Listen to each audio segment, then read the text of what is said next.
ఓం నమ శివాయ. Welcome to our channel. Hi అండి, మీరందరూ ఎలా ఉన్నారు? మీరందరూ హ్యాపీగా ఉండాలని ఆ శివదయ వల్ల మనస్ఫూర్తిగా కోరుకుంటున్నాను. టుడే రీడింగ్ వచ్చి మీపై మీ పర్సన్ యొక్క ఆలోచనలు ఎలా ఉన్నాయో ఈరోజు రీడింగ్ చూసేద్దాం. ఓకేనా? కార్డ్స్ తీసుకుందాం.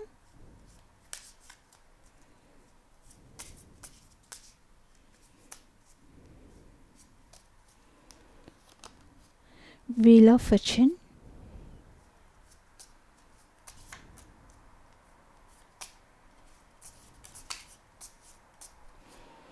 the Tower,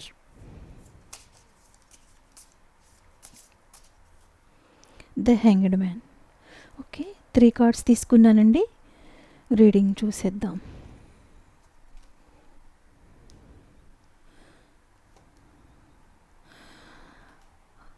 ఫాస్ట్లో wheel of fortune గురించి చూద్దాము. ఫాస్ట్లో మీ పర్సన్ గతంలో ఏవైతే తప్పులు చేసి ఉన్నారో ఆ తప్పులు వర్తమానంలో కూడా ఆ తప్పులు వల్ల ఏవైతే ఫలితాలు ఉంటాయో అవి ఇప్పటికీ ప్రెజెంట్ కూడా అనుభవిస్తున్నట్టుగా ఈ రీడింగ్లో తెలుస్తుంది. అండ్ మీకు గతంలో ఏవైతే ఒక చేదు అనుభవంలాగా మిగిల్చి వెళ్ళారో మీ పర్సన్, ఆ అనుభవాన్ని ఇప్పటికీ మీరు ప్రెజెంట్ కూడా క్యారీ చేస్తున్నట్టుగా ఈ రీడింగ్లో తెలుస్తుంది. సో మీ పర్సన్తో చాలామంది ఎవరైతే న్యూ రిలేషన్ కోసం చూస్తున్నారో వాళ్ళకి మీ పర్సన్తో న్యూ రిలేషన్ అనేది స్టార్ట్ అవుతుంది అనేది ఈ రీడింగ్లో తెలుస్తుంది. అండ్ మీ ఫాస్ట్ పర్సన్ ఎవరైతే ఉన్నారో ఆ పర్సన్ మీతో రీయూనియన్ చేసుకునే అవకాశాలు కూడా ఉన్నాయి. మీరు మళ్ళీ ఒక క్రొత్త ఆరంభాన్ని మీ రిలేషన్లో ప్రారంభించే విధంగా ఈ రీడింగ్లో తెలుస్తుంది. అండ్ ఇంకా ఏంటంటే ఈ రీడింగ్లో తెలిసేది, ఎవరైతే ఇప్పటికీ రిలేషన్లో హ్యాపీ అయినా అన్హ్యాపీ అయినా రిలేషన్లో ఉండి ఈ రీడింగ్ని చూస్తున్నారో వాళ్ళు చాలా కేర్ఫుల్గా ఉండాలి అనేది ఈ రీడింగ్లో తెలుస్తుంది. సో వాళ్ళు ఎటువంటి సందర్భాల్లోనైనా విడిపోవటం లేకపోతే ఒక రిలేషన్లో ఘర్షణలు అనేవి స్టార్ట్ అయ్యి అవి పెద్దగా అంటే ఆ సమస్యలు అనేవి ఆ ఘర్షణ అనేది పెద్దగా చేసుకుని వాళ్ళు ఆ రిలేషన్ని క్లోజ్ చేసుకునే అంతగా ఈ రీడింగ్లో తెలుస్తుంది అన్నమాట. సో ఇప్పటికీ రిలేషన్లో ఉన్న వాళ్ళు ఈ రీడింగ్ చూస్తుంటే కనుక బీ కేర్ఫుల్. అండ్ ఏవైనా ఘర్షణలు కన్నా ఏమైనా సమస్యలు కన్నా వస్తే మీరు చిన్నగా అంటే పెద్ద సమస్యలాగా చేసుకోకుండా చిన్న విషయాన్ని వదిలేసి అంటే అర్థం చేసుకొని ఉంటే మంచిది అన్నది ఈ రీడింగ్లో తెలుస్తుంది. ఇంకా ఏమిటంటే వీల్ ఆఫ్ ఫార్చ్యూన్లో సంతోషమైన సమయం సూచిస్తుందన్నమాట. అంటే మీరు హ్యాపీగా ఉండే డేస్ అనేది సూచిస్తుంది. అంటే ఇంకా ప్రేమలో అంటే మీరు ఎలా సాగాలి అంటే మీ లవ్ విషయంలో already wife and husband relation అయినా రిలేషన్షిప్లో ఉన్న వాళ్ళని ఎవరైనా వాట్ ఎవర్ ఇట్ మేబీ, మీరు ఎవరైతే ఈ రీడింగ్ని చూస్తున్నారో ఎవరు అనుకుని ఏ పర్సన్ మీ మనసులో అనుకుని చూస్తున్నారో ఆ పర్సన్ గురించి చెప్తున్నట్టుగా మీరు తీసుకోండి. అండ్ ఈ రీడింగ్లో మీరు అనేది మీ రిలేషన్లో కానీ మీ ప్రేమ అనేది అంటే కరుణ భావంతో, అంటే మీరు ఎలా అంటే కరుణ భావంతో ముందుకు సాగాలన్నమాట. అంటే ఐ డోంట్ కేర్ అనే లెవెల్లో కాకుండా, అంటే కొన్ని విషయాల్లో మీ పర్సన్కి మీకు మధ్యన ఏదైనా ఘర్షణ చిన్న సమస్యలు వచ్చినా ఐ డోంట్ కేర్ అనే విధంగా ఉండకండి. ఎంతైనా చక్కగా తగ్గి ఉండమంటే ఏదో వాళ్ళేదో అనేస్తే వాళ్ళేదో చేసేస్తే మీరు ఉండమంటలేదు. సో మీరు తగ్గి రిలేషన్లో కొంచెం ఒక స్టెప్ తగ్గితే ఏం ప్రాబ్లం ఉండదండి. మనకి కావాలనుకున్న రిలేషన్లో ఒక స్టెప్ తక్కువలో ఉండటంలో ఏమీ ప్రాబ్లం లేదు. ఏమీ అది తీసేసిన విషయం ఏమీ కాదు. సో మీరు ఒక స్టెప్ తగ్గి ఉండటం చాలా మంచిదనేది వీల్ ఆఫ్ ఫార్చ్యూన్‌లో తెలుస్తుంది. సో ఇంకా ఏంటంటే ద టవర్ అంటే ప్రెజెంట్ మీ సంబంధం ఎలా ఉందంటే అసలు మీ రిలేషన్ చాలా కష్టాల గుండా వెళ్తుందనమాట. ఏంటంటే మీ రిలేషన్ అంటే హ్యాపీగా అనేది లేదనేది ఈ రీడింగ్‌లో తెలుస్తుంది.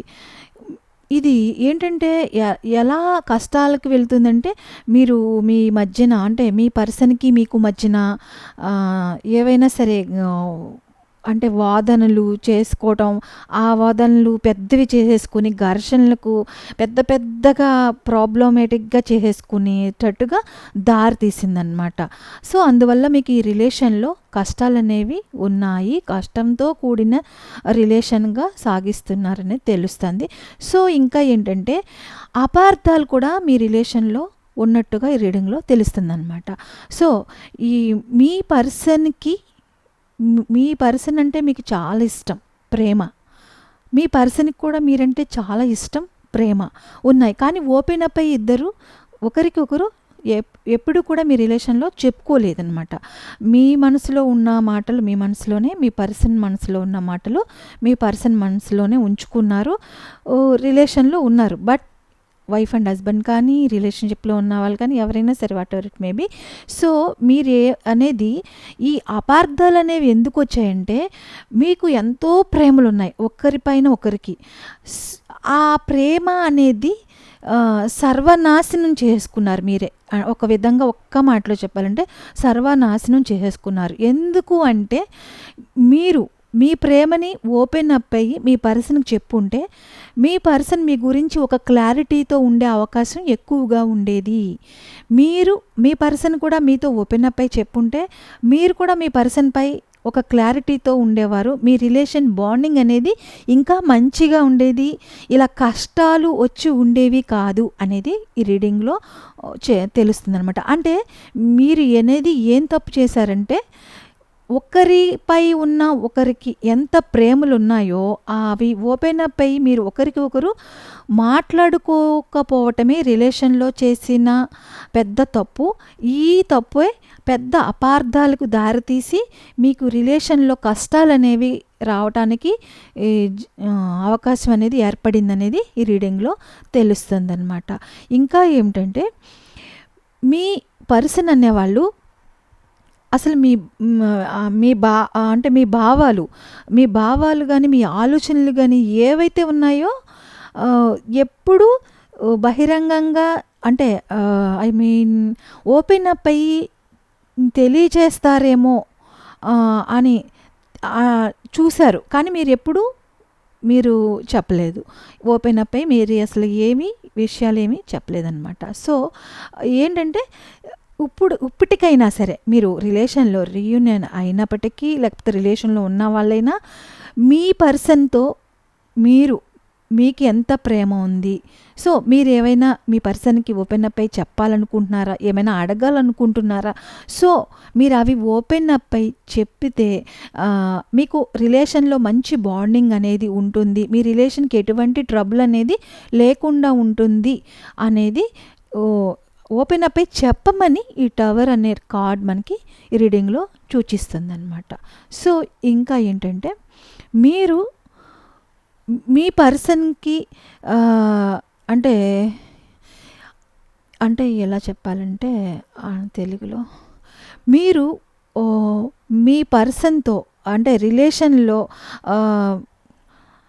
మీరు ఎలా ఆలోచిస్తున్నారు, అంటే మీరు రిలేషన్ గురించి మీరు ఏమనుకుంటున్నారు అనేది ఒకరితో ఒకరు మాట్లాడుకోవాలి. అంటే మీరు ఈ సంబంధం అంటే మీ రిలేషన్ గురించి మీ పర్సన్‌తో మాట్లాడుకోవాలి. మీరు మీరు ఓన్గా మనసులో ఆలోచించుకుంటున్నారో, అనుకుంటున్నారో రిలేషన్ గురించి ఏవో సంథింగ్ అనుకుంటాం కదా, ఈ రిలేషన్ వల్ల మీకు హ్యాపీ అయితే హ్యాపీ, కష్టంగా అనిపిస్తుంది అంటే ఎందుకు కష్టంగా అనిపిస్తుంది, మీరు సో కష్టంగా ఉంటే ఎలా చేంజ్ అవుతే మీకు హ్యాపీగా ఉంటుంది, ఈ రిలేషన్లో రూల్స్ అండ్ రెగ్యులేషన్స్ కానీ బౌండరీస్ కానీ, so what ever it maybe, ఏదైనా సరే మీ మనసులో ఏదైతే ఈ రిలేషన్ గురించి మీ పర్సన్తో చెప్పాలనుకుంటున్నారో ఆ విషయం మీరు చెప్పితేనే మీ రిలేషన్ బాండింగ్ అనేది బాగుంటుంది అనేది ఈ రీడింగ్లో తెలుస్తుందన్నమాట. మీరు ఫస్ట్ ఆఫ్ ఆల్ ఏం చేయాలంటే మీ పర్సన్తో మీరు ఓపెన్ అప్ అయి మాట్లాడుకోండి, ఒకరికొకరు మాట్లాడుకోవాలనేది ఈ ది టవర్ కార్డ్ అనేది చూపిస్తుంది అనమాట. అండ్ ఇంకా ఏంటంటే మీరు ఒకరితో ఒకరు మాట్లాడుకునేటప్పుడు మీకు అవసరమైన అంటే ఇప్పుడు మీ పర్సన్ చేసే పనులు కానీ మీ పర్సన్ మాట్లాడే విధానం కానీ మిమ్మల్ని మీ పర్సన్ చూసే విధానం కానీ ఏదైనా సరే మార్పులు అనేవి చేసుకోవాలి అని అంటే మీరు ఎందుకు భయపడకుండా అండ్ మీరు పర్సన్తో మీరు ఓపెన్ అప్ అయి చెప్తేనే ఈ బాండింగ్ అనేది మంచిగా ముందుకు సాగుద్ది అనేది రిలేషన్లో తెలుస్తుందనమాట. అలాగే మీ పర్సన్ కూడా మీతో ఎలా ఉండాలి, మీరు మీకు అంటే మీ పర్సన్ ఏమైనా రూల్స్ అండ్ రెగ్యులేషన్స్ ఏమైనా బౌండరీస్ ఏమైనా సెట్ చేస్తే అవి మీకు నచ్చే విధంగా ఉన్నాయా లేదా, మీకు నచ్చకపోతే నచ్చలేదని అలా ఎలా సవరణ చేస్తే మీ ఇద్దరికి కూడా, అంటే ఒకరికి నచ్చి ఒకరికి నచ్చకపోవటం కాదండి, ఒకరికి నచ్చినవి ఇంకొకరికి కూడా నచ్చే విధంగా, ఇద్దరికి నచ్చే విధంగా boundaries and rules and regulations set చేసుకుంటే మీ రిలేషన్ అనేది చాలా బాగుంటుంది అని కూడా ఈ రీడింగ్లో తెలుస్తుందన్నమాట. అసలుకి కారణం అంతా మీరు ఒకరితో ఒకరు ఓపెన్ అప్ అయి మాట్లాడుకోకపోవటమే, ఎంత రిలేషన్లో ఎవరైతే దూరంగా ఉన్నారో విడిపోయి వాళ్ళ పర్సన్ గురించి వాళ్ళు మీ పర్సన్ గురించి అంటే మీ గురించి మీ పర్సన్ ఇలా అనుకుంటున్నారనమాట. ఇలాంటి బౌండరీస్ అనేవి సెట్ చేసుకోకపోవటం వల్ల, ఒకరితో ఒకరు ఓపెన్ అప్ అయి మాట్లాడుకోకపోవటం వల్ల ఇంత డిస్టెన్స్ అనేది వచ్చేసింది అనేది మీ పర్సన్ చాలా థింక్ చేస్తూ బాధపడుతున్నారనమాట. అంటే ఏంటంటే అంటే ఈ రీడింగ్లో తెలిసేది మీ పర్సన్ చాలా రిగ్రెట్ ఫీల్ అవుతున్నారనమాట. ఎందుకంటే ఈ రిలేషన్ వదులుకోవటం అనేది మీ పర్సన్కి అస్సలు ఇష్టం లేదు. సో ఏదో అలా వెళ్ళారు, కానీ వెళ్ళినా కూడా మీ పర్సన్ మనసు అనేది మీతోనే ఉంది. సో మిమ్మల్ని వదిలి ఉండలేకపోతున్నారనమాట. అసలు ఇది ఇంత కూడా మళ్ళీ వెళ్ళి రావటం అలా కాకుండా అసలు మీ ఎక్కడ మిస్టేక్ జరిగింది, ఎందుకు ఇలా జరిగింది, ఎందుకు ఇప్పుడు రిలేషన్ నుండి దూరంగా ఉండి బాధపడవలసి వస్తుంది అనేది మీ పర్సన్ ఇప్పుడు రిగ్రెట్గా ఫీల్ అవుతూ ఆలోచిస్తున్నారనమాట. ఎక్కడ తప్పులు జరిగినాయి, ఇంకా రీయూనియన్ చేసినా కూడా మీరు ఆ తప్పుల్ని మళ్ళీ ఎత్తి చూపే విధంగా మళ్ళీ ఇలానే చేస్తున్నారు అనేటట్టుగా కాకుండా మంచిగా సరిదిద్దుకోవాలి అనేది ఆలోచిస్తున్నారనమాట మీ పర్సన్. ఇంకా ఏముందంటే ది హ్యాంగ్డ్ మ్యాన్, ఫ్యూచర్లో మీ లవ్ విషయంలో ఇది అనుకూలమైనది కాదనమాట. హ్యాంగ్డ్ మ్యాన్ అంటేనే అనుకూలమైన కార్డ్ కాదనమాట. అంటే అది అంటే మీ లవ్ విషయంలో అంటే రిలేషన్ కూడా అండ్ మీ ఫ్యూచర్లో ఇది ఎలా ఉందంటే ఎక్కడ ముందుకు సాగే విధానాన్ని చూసించటం లేదనమాట. అంటే ఇలా ఇప్పుడు మీ పర్సన్ మనసులో మీ గురించి ఇలా చేశానే అవన్నీ సరే ఇప్పుడు మన పర్సన్ ఒప్పుకుంటారా నేను వెళ్తే రీయూనియన్కి అని ఆలోచనలు తికమకగా బాధపడుతూ మీరు ఎక్కడ వేరే వాళ్ళ రిలేషన్కి వెళ్ళిపోతారో, లేకపోతే ఎక్కడ వైఫ్ అండ్ హస్బెండ్ అయితే ఎక్కడ మీరు దూరం అయిపోతారో అని చాలా బాధపడుతూ ఏడుస్తున్నారనమాట. సో పశ్చాత్తాపం అనేది పాపం చాలా అంటే ఆ పశ్చాత్తాపానికి సంబంధించి నిజంగా ట్రూలీ అయితే ఇక్కడ రీడింగ్లో తెలిసేది ట్రూలీగానే అనిపిస్తుంది. ట్రూలీ అయితే కనుక యూనివర్స్ మీ పర్సన్కి ఖచ్చితంగా సపోర్ట్ అనేది ఉంటుంది. మీ పర్సన్కి కరెక్ట్గా 100% అంటే న్యాయం అనేది జరుగుతుంది. ఎందుకంటే ఫస్ట్‌లో చేసింది తప్పే అయ్యుండొచ్చు. దానికి సంబంధించిన కర్మ అనేది అనుభవించారు. అండ్ ఇప్పుడు పశ్చాత్తాపపడుతున్నారు అంటేనే తనకి మీ పర్సన్‌కి యూనివర్స్ ఇవ్వాల్సిన బ్లెస్సింగ్స్ అనేవి ఇవ్వటం అనేది జరుగుతుంది. సో, మీతో రీయూనియన్ అనేది జరుగుతది అని కూడా ఈ రీడింగ్‌లో తెలుస్తుంది. అండ్ హ్యాంగ్డ్ మ్యాన్ అంటే అవుతది రీయూనియన్. కానీ మీరు ఫ్యూచర్‌లో ఇప్పుడు అసలు ఏ విషయమైనా ఇప్పుడు అంత ఫాస్ట్‌గా మూవ్ అయ్యే సందర్భాలేమీ ఈ రీడింగ్‌లో కనిపించటం లేదనమాట. సో, మీ పర్సన్‌కి పదే పదే గుర్తొచ్చేదేంటంటే, ఇంత లేట్ అయితే మీరు ఒకవేళ తన మనస్తత్వం గురించి ఓపెన్ అప్ అయ్యి చెప్పకపోవటం వల్ల, తన గురించి మీరు ఆలోచించకుండా వదిలేసి వేరే రిలేషన్‌కి వెళ్ళిపోతారా? మీరు తనకి ఎక్కడ దూరం అయిపోతారో అని పదే పదే బాధపడుతూ ఏడుస్తున్నారనమాట. అటు చూస్తే థర్డ్ పర్సన్ తనకే ఎటువంటి సపోర్ట్ లేదనమాట వెళ్ళిన దగ్గర.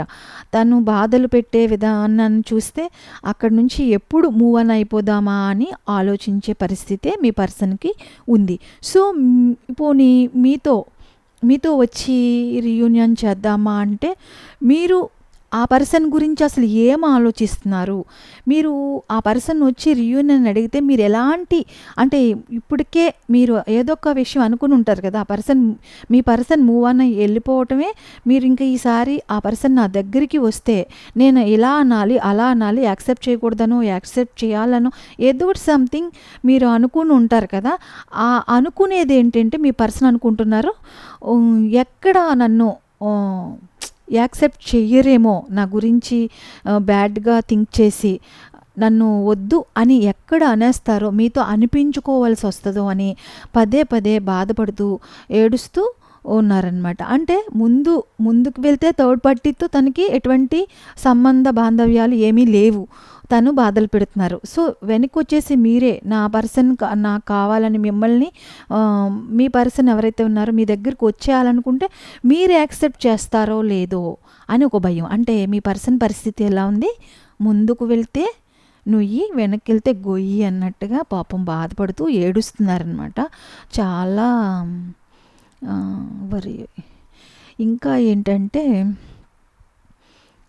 అంటే ఈ ఈ ఈ కార్డ్ అనేది ఇంకా కొంతమంది విషయంలో ఈ రిలేషన్ ఈ రిలేషన్ అనేది క్లోజ్ అయిపోయిందనే విషయాన్ని సూచిస్తుందనమాట. ఎవరైతే ఈ రిలేషన్‌లో ఇప్పటికీ దూరంగా ఉన్నారో, కొంతమంది విషయంలో హానెస్ట్‌గా అంటే మీకు తెలుసు, నాకు తెలీదు కదా! రీడింగ్ ఇది జనరల్ రీడింగ్ అండి. ఎవరికి ఏ పాయింట్ రిజొనేట్ అయితే ఆ పాయింట్ వాళ్ళుగా తీసుకోండి. దీంట్లో రీడింగ్‌లో మంచి ఉన్నా, చెడు ఉన్నా మీరెవ్వరూ బాధపడకండి. చెడు ఉంటే తొందరగా హీల్ అవ్వటానికి మంచిగా ట్రై చేయండి. మీకు యూనివర్స్ బ్లెస్సింగ్స్ అనేవి ఉంటాయని గుర్తుంచుకోండి పదే పదే. అండ్ ఇంకా ఏంటంటే, ఇక్కడ రిలేషన్‌లో ఎవరైతే ఇప్పటికీ దూరంగా ఉన్నారో వాళ్ళు కొంతమంది విషయంలో రిలేషన్ అనేది క్లోజ్ అయ్యేటట్టుగా ఈ కార్డ్ అనేది సూచిస్తుందనమాట. అంటే ఇంకా దూరంగా ఉన్న వాళ్ళు ఎవరైతే ఉన్నారో మీరైనా మీ పర్సన్ రీయూనియన్ అడిగితే ఒప్పుకోకపోవచ్చు. అండ్ మీ పర్సన్ కూడా కొంతమంది విషయంలో మీరు ఎదురు చూసినా మీ పర్సన్ మీ దగ్గరికి రాకపోవచ్చు అనమాట. కొంతమంది విషయంలో ఎవరైతే హానెస్ట్‌గా ఉన్నారో కొంతమంది మళ్ళీ వచ్చి రీయూనియన్ జరిగే అవకాశాలు అనేవి సూచిస్తుందన్నమాట. సో, ఇంకా ఏముందంటే, మీ పర్సన్ అనేవాళ్ళు ఏంటంటే ఈ రిలేషన్ అనేది ముగిసిపోయిందా? అంటే మీ పర్సన్ ఎలా థింక్ చేస్తున్నారంటే, ఈ రిలేషన్ క్లోజ్ అయిపోయిందా? అంటే తన విషయంలో క్లోజ్ అవ్వలా. తను ఇంకా మీ దగ్గరికి రావాలి. అక్కడ థర్డ్ పార్టీ సిచ్యువేషన్ నుండి మూవ్ ఆన్ అయిపోయి తను వదిలించుకుని మీ దగ్గరికి వచ్చి రీయూనియన్ చేయాలి, మీతో హ్యాపీగా ఉండాలని తను థింక్ చేస్తున్నారు. సో, మీరు ఓపెన్ అప్ అయ్యి మాట్లాడుకోలేదు కాబట్టి మీ మనసులో ఏముందో మీ పర్సన్ క్యాచ్ చేయలేకపోతున్నారనమాట. అంటే ఇన్ని డేస్ విడిపోయి విడిపోయి ఉండటం వల్ల ఇంకా నా పర్సన్‌కి నా మీద ఎటువంటి అభిప్రాయం ఉందో అన్నట్టుగా బాధపడుతున్నారనమాట. అంటే ఇంకా ఈ రిలేషన్ క్లోజ్ అయిపోయిందని నన్ను వదిలేస్తారా నా పర్సన్ అని మీ పర్సన్ మీ గురించి బాధపడుతూ ఏడుస్తున్నారనమాట. సో, అంటే ఈ ఈ బాధ అనేదేంటంటే అసలుకి ఈ రిలేషన్ కూడా ఈ అంటే మీరు మూవ్ ఆన్ అయ్యి వెళ్ళిపోయారా? అంటే ఇంకా తన్ను వదిలేసి అంటే తను కూడా వెళ్ళిపోయారు కదా అని మీరు కూడా తనను వదిలేసారా? అనేది ఒక పాయింట్ అయితే, ఇంకొక పాయింట్ ఏంటంటే థర్డ్ పార్టీ సిట్యుయేషన్ నుంచి అసలు తొందరగా బయటపడలేకపోతున్నారనమాట. అంటే ఈ రిలేషన్‌కి ముగింపు అంటే థర్డ్ పార్టీ సిట్యుయేషన్‌లో అసలు ముగింపు అనేదే లేకపోవటం వల్ల తనకి చాలా బాధ కలిగిస్తుందనమాట. తను అసలు బాధ అనేది ఇంత అంతా కాదన్నట్టుగా ఈ రీడింగ్‌లో తెలుస్తుందనమాట. అంటే పోనీ థర్డ్ పార్టీ సిట్యుయేషన్‌లో అంటే ఒక కంక్లూజన్‌కి వచ్చేస్తే తన ప్రాబ్లమ్ అనేది సాల్వ్ అయిపోతే వెంటనే మీ దగ్గరికి వచ్చేసి మీ దగ్గర రీయూనియన్ చేసుకోవాలన్నంత తాపత్రయంతో మీ పర్సన్ ఉన్నారనమాట. సో, అక్కడ అసలు ఎప్పుడు ఎలా అంటే ఇప్పటికీ ఏమీ దారి లేదనమాట అసలు. ఆ థర్డ్ పార్టీ సిట్యుయేషన్ అనేది క్లోజ్ అవ్వటం అనేది లేకపోవటం వల్లే తనకి చాలా బాధ కలిగిస్తుందనమాట. అండ్ ఇంకా మీ పర్సన్ మీ నుండి అసలు ఏం కావాలనుకుంటున్నారు, మీ గురించి ఎలా భావిస్తున్నారు అనేది మీకు ఖచ్చితంగా అసలుకి తెలియదు. అంటే తన మనసులో మీ గురించి ఏమనుకుంటున్నారో, మీ నుండి ఏం కావాలనుకుంటున్నారో, మీరు అంటే ఎలాంటి వారని అనుకుంటున్నారో, ఆలోచిస్తున్నారో అనేది మీకు పర్ఫెక్ట్‌గా తెలీదు అనేది మీ పర్సన్ అనుకుంటున్నారనమాట. తెలీదు కాబట్టే తను నా కోసం వెయిట్ చేయకుండా మూవ్ ఆన్ అయిపోతారేమోనని భయపడుతున్నారనమాట. సో, ఇంకా మీకు కూడా మీ పర్సన్ గురించి అంటే మీ పర్సన్ గురించి ఎలా అయితే తెలీదో మీకు కూడా మీ పర్సన్ గురించి పూర్తిగా అవగాహన అనేది లేకపోవటం వల్ల అసలు మీ పర్సన్ అనేవాళ్ళు మళ్ళీ మీ దగ్గరికి తిరిగి వస్తారా, లేకపోతే మూవ్ ఆన్ అయ్యి వెళ్ళిపోవటం ఇంక వెళ్ళిపోతారా అనేది కూడా మీకు కూడా ఒక క్లారిటీ అనేది రిలేషన్‌లో లేదు. కొంతసేపు మీరు కూడా వెయిట్ చేయాలా, లేకపోతే ఇంకా మూవ్ ఆన్ అయిపోదామా అన్నట్టుగా మీరు కూడా అసలు మీకు ఒక డెసిషన్ అనేది తీసుకుంటానికి దారి లేకుండా పోయింది. ఈ పర్సన్ కోసం ఉండాలా రిలేషన్‌లో, ఇంకా వస్తారని ఎదురు చూడాలా, లేకపోతే ఇంకా మనం కూడా ఈ పర్సన్ గురించి ఆలోచించడం మానేద్దామా అనే ఒక క్లారిటీ అనేది మీరు ఆలోచించకుండా ఉండవద్దు అని అనుకున్నా మీరు ఆలోచిస్తూనే ఉంటారనమాట. ఎందుకంటే మీ రిలేషన్ సంబంధం మీ రిలేషన్ బాండింగ్ అనేది అలా ఉందన్నమాట. కానీ మీరు ఎప్పుడు ఓపెన్ అప్ అయి చెప్పుకోకపోవటమే ఇంత పెద్ద అనర్థం అనేది జరిగింది. సో, ఇంకా మీ రిలేషన్ యొక్క ఫీచర్ ఏంటంటే మీకు ఒక సందేహంగానే మిగిలిపోయిందనేది రీడింగ్‌లో తెలుస్తుందనమాట. ఏంటంటే మీ ఫ్యూచర్‌లో అయినా సరే మీ పర్సన్ మీ దగ్గరకు వస్తారా, రీయూనియన్ చేస్తారా లేదా అనేది మీకు ఒక డౌట్ కిందే అంటే ఒక క్లారిటీ అనేది లేకుండానే ఉండిపోయింది అనేది, ఇంకా మీరు ఇలా క్లారిటీ కోసం ఎదురు చూస్తున్నారనేదే ఈ రీడింగ్‌లో తెలుస్తుంది.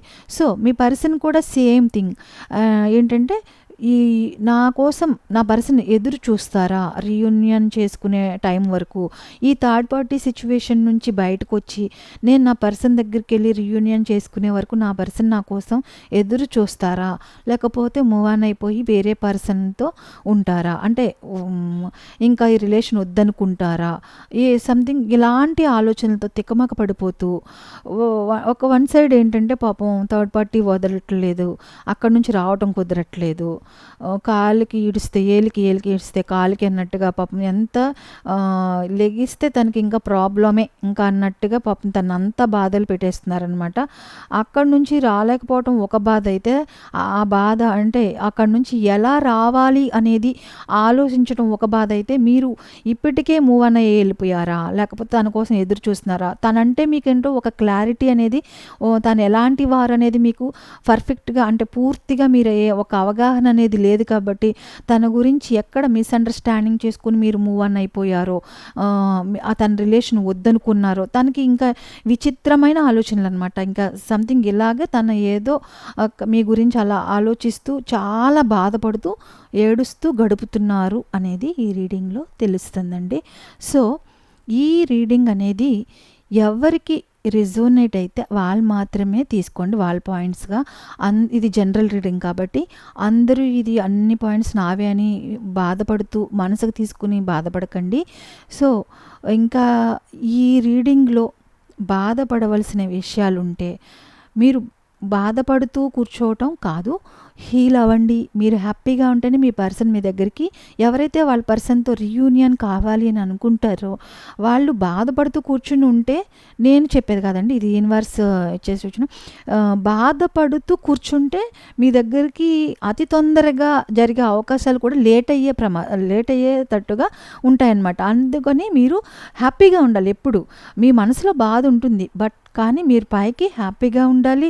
అండ్ మీరు మీ పనులు మీరు చేసుకుంటూ మీకు వీలు దొరికినప్పుడల్లా కొంతసేపు యూనివర్స్తో మీరు మీ మనసులో ఏం అనుకుంటున్నారో ఆ మాటలు మీరు మీతో మీరు యూనివర్స్తో చెప్పుకోండి. మెడిటేషన్లో ఉంటూ కొంతసేపు మెడిటేషన్ చేసుకోండి. మీ మనసుని ప్రశాంతంగా ఉంచుకోండి. హీల్ అవటానికి ట్రై చేయండి. మీకు అంతా యూనివర్స్ మంచే చేస్తారు, మంచే జరుగుద్ది అని పాజిటివ్ థింకింగ్తో ఉండండి. సో ఈ రీడింగ్ ఇంతటితో వదిలేస్తున్నానండి. ఈ రీడింగ్ కనుక మీకు నచ్చితే మన ఛానల్ని సబ్స్క్రైబ్ చేసుకోండి, వీడియోని లైక్ చేసి షేర్ చేయండి. మరొక నెక్స్ట్ వీడియోతో మీ ముందుంటాను. ఓం నమః శివాయ.